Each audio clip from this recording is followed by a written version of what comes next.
사람이 없는 곳에 가서는 정말 쑥스럽습니다. 근데 바울은 지금 로마교를 전혀 몰라요. 전혀 모르는데 선교를 가야 돼요. 그래서 편지를 쓰는 겁니다.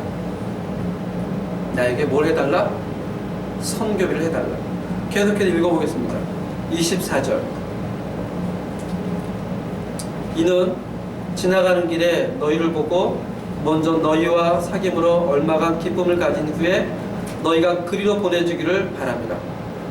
그러나 이제는 내가 성도를 섬기는 일로 예루살렘에 가노니 이는 마게도냐와 아가야 사람들이 예루살렘 성도 중 가난한 자들을 위하여 기쁘게 얼마를 연보하였습니다.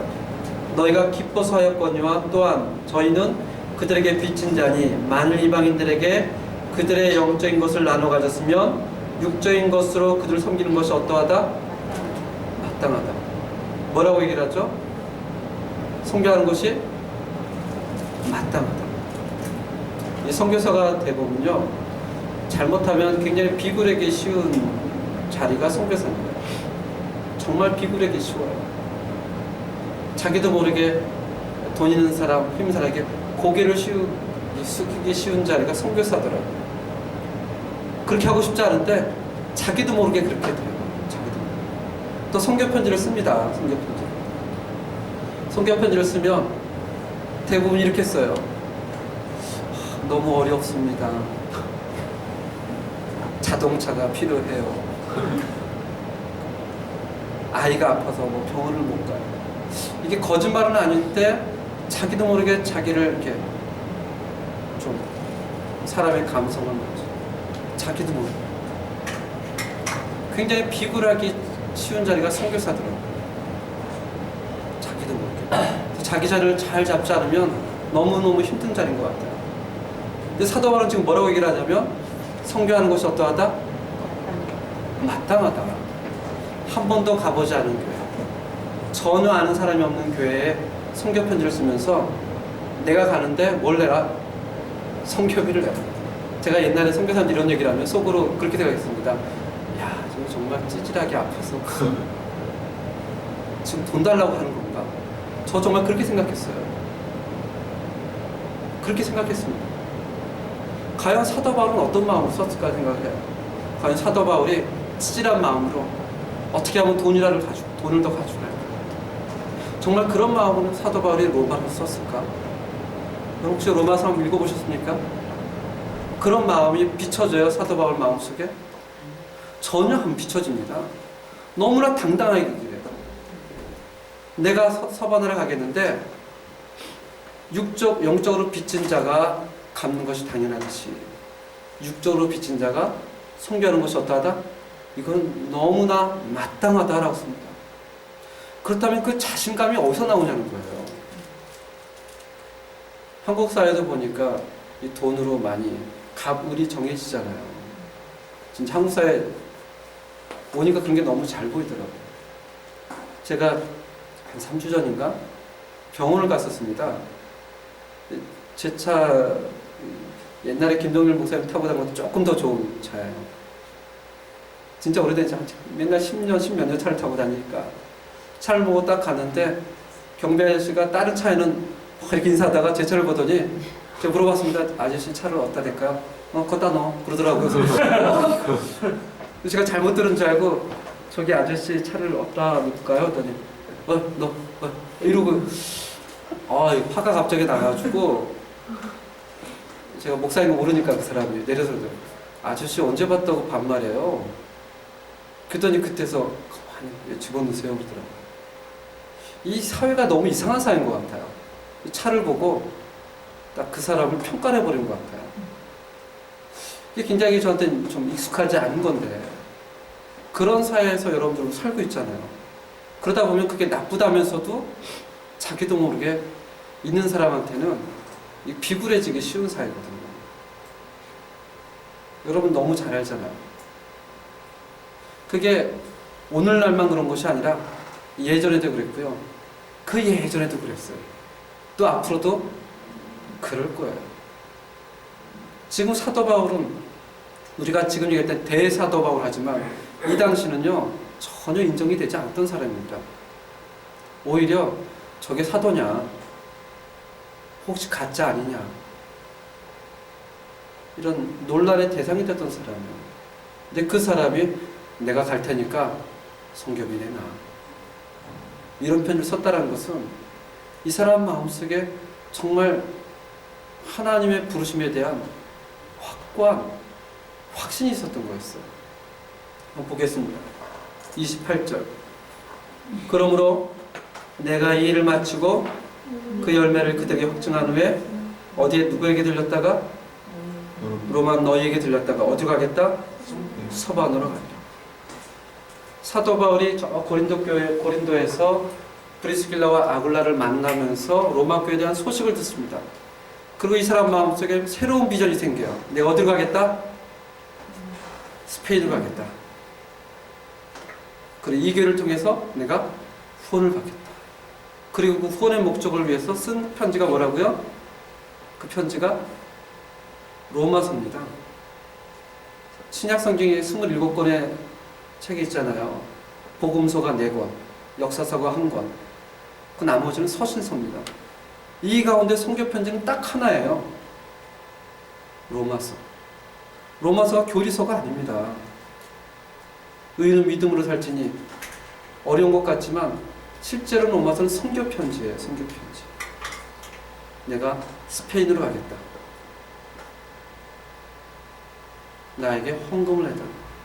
이 목적을 가지고 로마서가 시작이 된 겁니다. 시작이 돼요. 계속해서 보겠습니다. 이 아르헨티나 그 지도입니다. 여러분 너무 잘 아시겠지만 그래도 사회 역사에 또 약하신 분이 계셔가지고 제가 설명을 좀 해주려고 왔습니다. 여기 아르헨티나가 저쪽 이제 성경책에 그려져 있는 데가 수도예요. 부에노스아이레스. 부에노스 하면 좋다는 뜻이고요. 아이레스 하면 공기란 뜻입니다. 그래서 처음에 스페인 사람들이 아르헨티나에 와서 야, 공기가 좋다. 그 말이 부에노스아이레스, 공기 좋다는 뜻입니다. 그게 수도 이름이 됐습니다. 거기에 이제 제 사무실이 있어요. 예전에 김정일 목사님 오셔서 청소도 다 해주시고 노가다를 많이 해주셨습니다. 제가 정기적으로 가는 곳이 있어요. 뚜꾸만이라는 곳. 예전에 같이 가셨었죠? 뚜꾸만이라는 곳에 1년에 2번을 갑니다. 거기를 이제 이비아라는 헷갈리네. 뚜꾸만에는 교회가 2군데가 있어요. 산카세타노라는 교회가 있고 우니카 에스페란사라는 교회. 산카세타노 그 지역 이름입니다. 우니카 에스페란사는 그 유일한 소망이라는 뜻이에요. 이 두 교회에서 1년에 3번에서 4번씩 한 번 가면 2주 정도 제가 있습니다. 거기서 사역을 하고 있고요. 그 다음에 차쿠라는 곳이 있어요. 여기는 이제 그 김대일 목사님 가셨었죠. 여기 제가 1년에 2번씩 갑니다. 이비아라고 저희 선배 선교사님이 하시는 신학교예요. 신학교. 그 다음에 바야블랑카라는 곳이 있습니다. 여기는 이제 갈릴레아라는 현지 교회가 있어요. 거기서 1년에 한 2번씩 세미나를 갑니다. 그리고 이번부터는 이제 칠레를 갑니다. 칠레 꼬이아 있게, 이거 스페인어가 아닙니다. 꼬이가 사이, 아이케가 강이란 뜻이에요. 꼬이아 있게 하면 강들 사이란 뜻입니다. 부적 인디언 것 같아요. 거기가 파타고니아라는 이렇게 선교 단체가 있습니다. 여기도 1년에 한 2번 정도. 그래서 한 5군데를 각 한 군데마다 적게는 2번, 또 많게는 4번 이렇게 가다 보면 거의 매달 나가요. 그래도 굉장히 우리 김정일 목사님 늘 저한테 하는 말이 저에게 은사가 있대요. 날로 먹는 은사가 제가 있대요. 그래가지고 좀 그래도 굉장히 수월하게 하는 사람 가운데 하나입니다. 한 2주 전에 이제 파라과이에서도 목회자 연합회 세미나가 있어서 연락이 돼서 또 가볼 계획입니다. 감사하게도 이렇게 조금씩 세미나 사역이 좀 넓어지고 있어요. 여러분들은 이런 이야기를 들으면 가슴속에 어떤 생각이 들지 모르겠지만 아마 사도 바울은 로마 교회에 대한 이야기를 들으면서 가슴속에 막 두근거렸던 것 같아요. 누가 복음을 그곳에 전했을까? 그 교회는 어떤 교회일까? 그 교회는 복음이 선포되고 있는가? 내가 그 교회를 꼭 가야겠다. 그리고 돈을 가져겠다는 뜻이 아닙니다. 함께 하나님의 나라의 사역에 동참해야 되겠다. 그리고 이제 3차 선교여행이 시작이 된 겁니다. 3차 선교여행을 보겠습니다. 18장 23절 보겠습니다. 사도행전 18장 23절. 사도행전 18장 23절.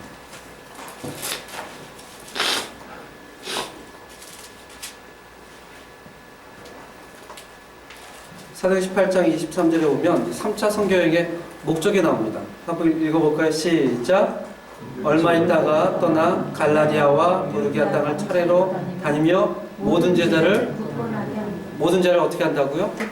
굳건하게 한다. 3차 선교여행의 목적은 안 믿는 사람에게 가겠다는 얘기가 아니에요. 이미 복음이 선포되어진 사람들을 어떻게 하면 그 사람들의 믿음을 굳건하게 할까? 어떻게 하면 신앙인의 믿음을 굳건하게 할 수 있을까요? 교회에서 어떻게 하면 우리들의 믿음을 굳건하게, 어떤 방법을 우리들의 믿음을 굳건하게 합니까?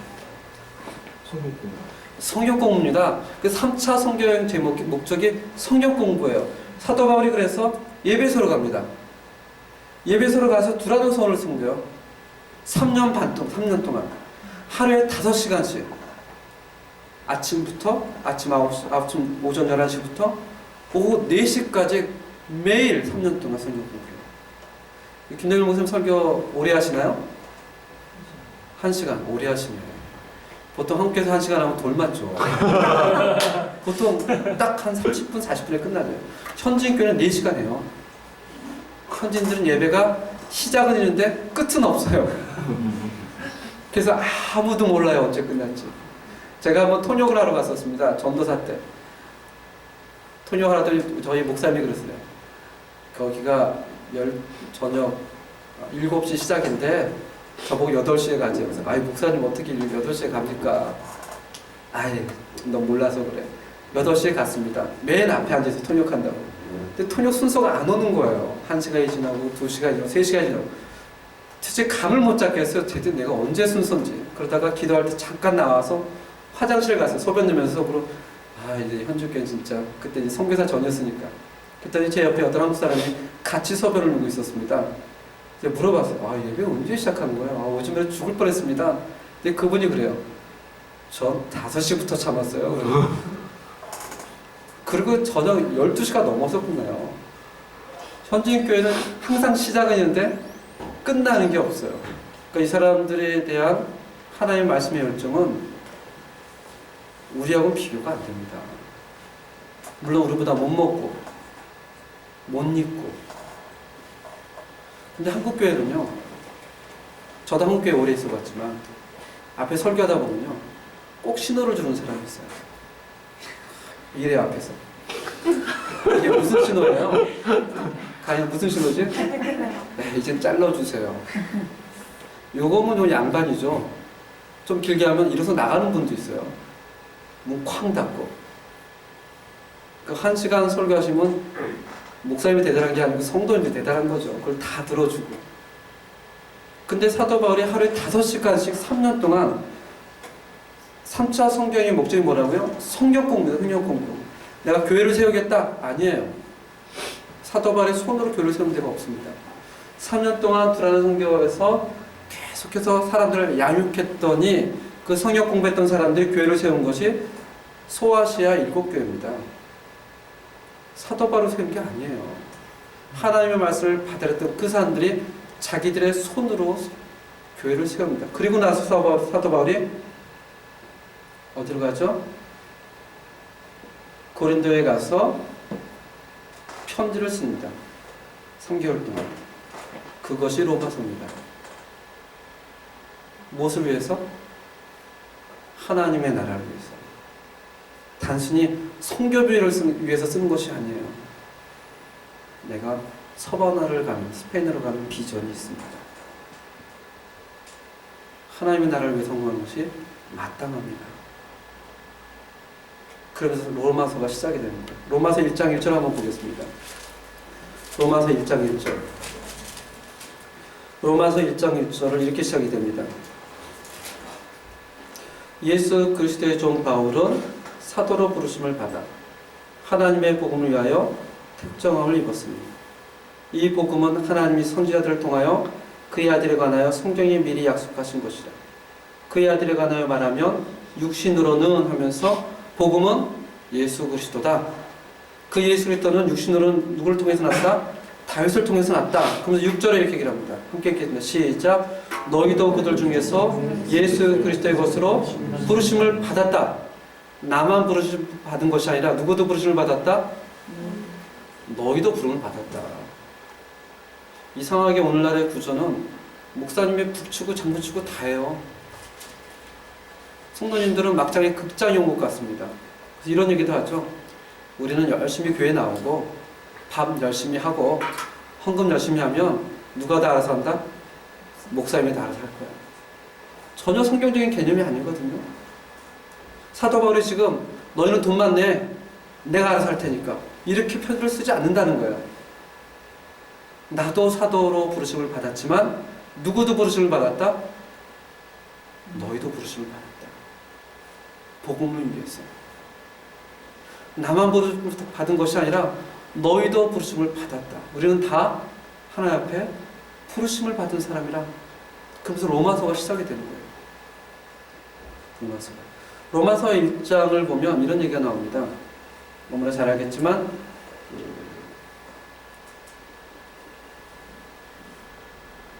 로마 교회는 두 부류의 사람이 있었어요.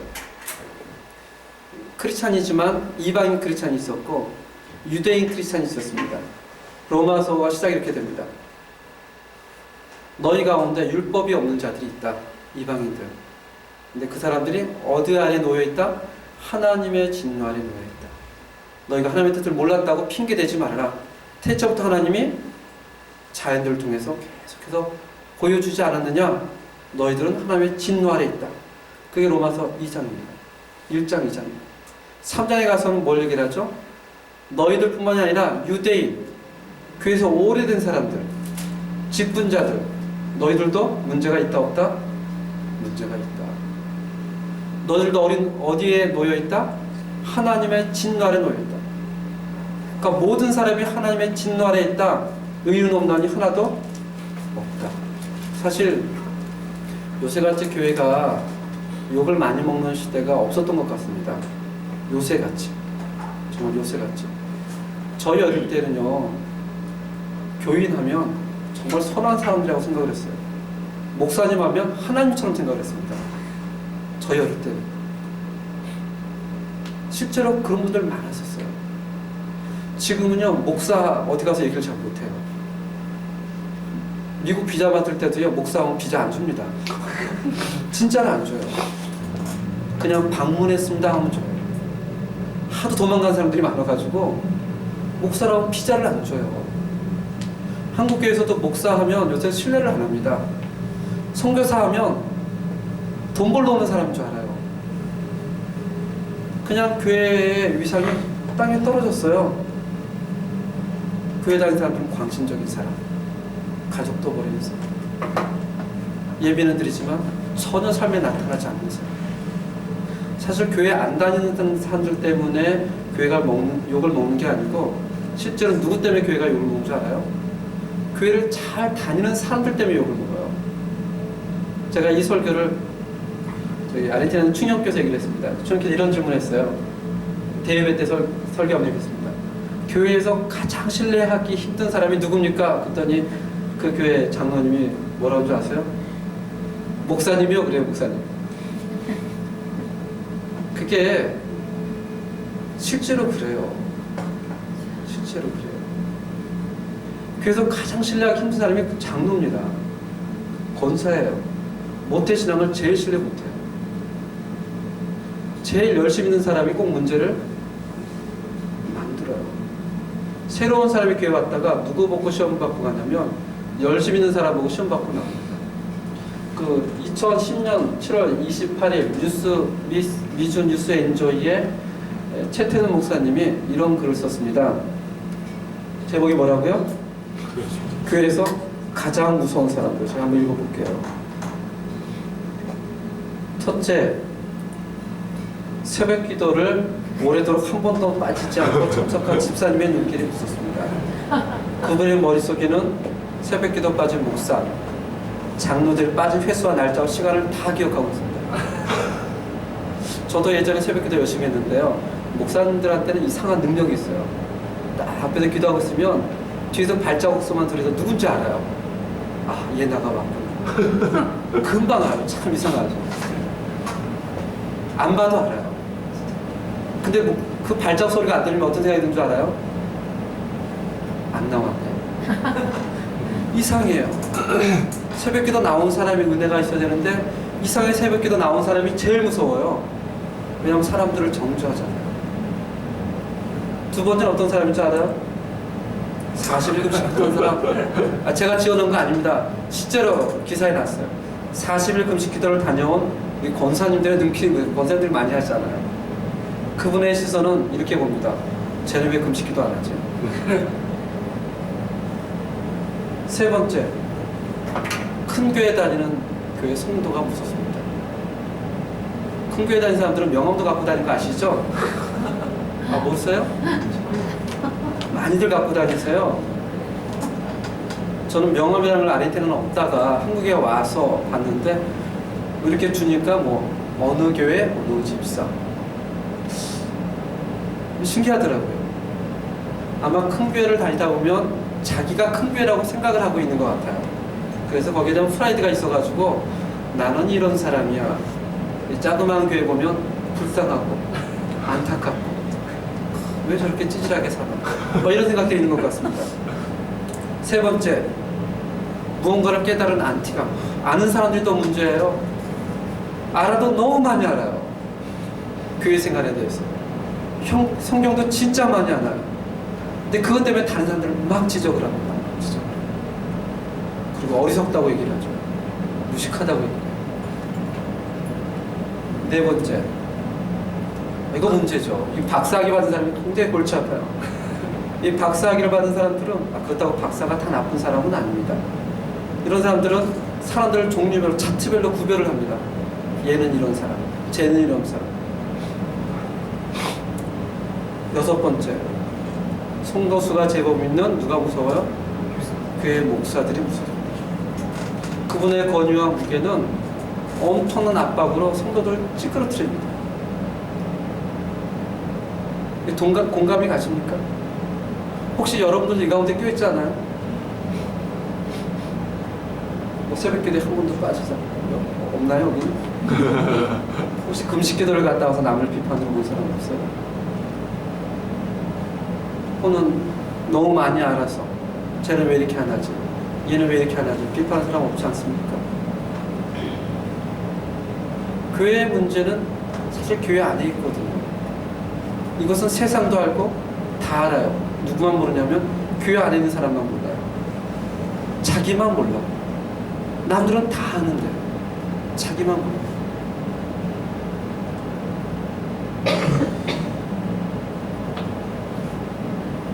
그래서 과연 복음이 세상의 끝이 어디냐라고 하면 이런 얘기도 합니다. 맞는지 안 맞는지 모르겠지만 복음이 가장 전달되어야 될 것은 교회다라고 얘기합니다. 예루살렘이 아니고 아르헨티나가 아니고 오늘날 복음이 제일 먼저 전달되어야 될 곳이 어디라고요? 교회다. 사람들은 자기가 알고 있다라고 생각합니다. 저도 못된 신앙이거든요. 교회 다닌 지가 50년이 다 돼가요. 그 얼마나 자부심이 있겠습니까? 또 목사잖아요. 또 선교사잖아요. 나도 모르게 남들을 가르치려고 하는 게 너무너무 많아요. 자기도 모르게. 근데 다 그래요, 다. 그리고 복음에 대해서 전하면 싫어요. 다 알고 있는데 뭐. 예수가 하나님이 아는 걸 누가 몰라? 우리 왜 왔다는 걸 누가 몰라? 다 알고 있는데. 그것은 저기 성교 지나가서 하는 얘기죠. 이 사람들 진짜 무서운 사람들이에요. 배우려고 하질 않아요. 교만이 머리 끝에 찼습니다. 그게 지금 오늘날 한국교회 모습이거든요. 사도 바울이 로마 교회에 쓰는 게 그겁니다. 내가 선교를 할 텐데 헌금을 해라가 쓰기 전에 너희는 죄인이다라는 거예요. 죄인. 교회 오래 다녔어? 그래도 죄인이야. 얼마 다니지 않았어? 그래도 죄인이야. 사람은 다 하나님의 진노 아래 놓여 있어. 의인은 없나니 하나도 없어. 하나님을 찾을 수도 없고 만날 수도 없고 우린 여기서부터 시작이 되어야 돼 라고 시작한 게 로마서예요. 그러지 않고서는 하나님의 사역에 동참할 수가 없다라는 거예요. 그러지 않고서는 어떻게 헌금을 낼 수가 있냐는 거예요. 안 받죠, 그런 건. 하나님의 나라에 헌금하는 것이 마땅하다라고 쓸 때에는 전제가 있습니다. 내가 하나님 앞에 죄인이라는 전제가 있어요.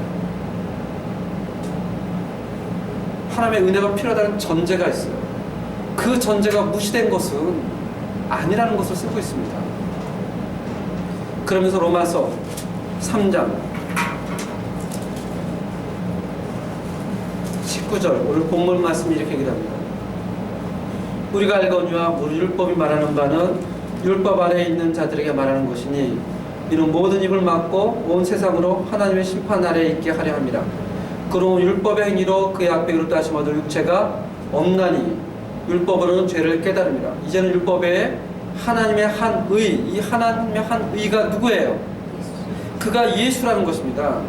그 율법과 선지자들의 증거를 받은 것이라.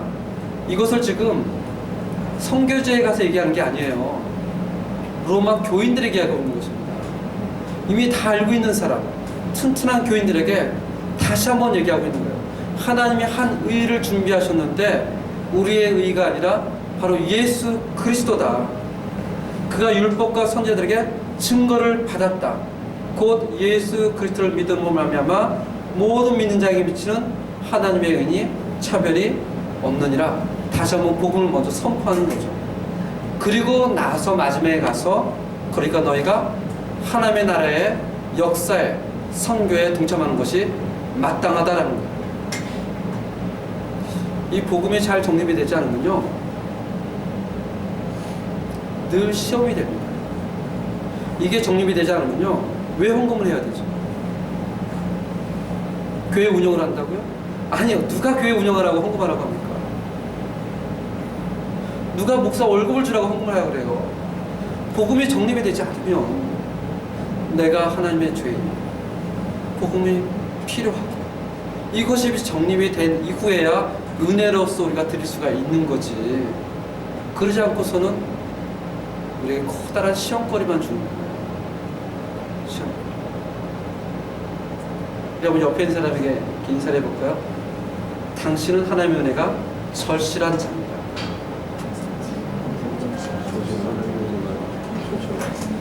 누가 이 가운데 가장 하나님의 은혜가 절실하다고 생각이 들어요? 접니다. 저. 여러분이에요. 다른 사람이 아니에요. 그 은혜가 매일매일 교회에서 공급되지 않으면 여러분은 교회 생활이 걸림돌이 될 겁니다. 헌금이요? 엄청난 시험으로 다가올 거예요. 찬양이요? 찬양이 될 수 없을 거예요. 사도 바울은 로마서를 쓰기 전에 얘기합니다. 우리가 모두 죄인이다. 하나님이 한 의를 준비했다. 그가 예수 그리스도다. 그래도 비로소 4장에 가서 아까 우리 목사님 기도했지만 아브라함의 예를 드는 거예요. 아브라함을 나중에 또 설교할 기회가 있다면 좀 나눌 수 있겠죠. 아브라함은 그가 스스로 믿었는가? 하나님을 믿게 하였는가?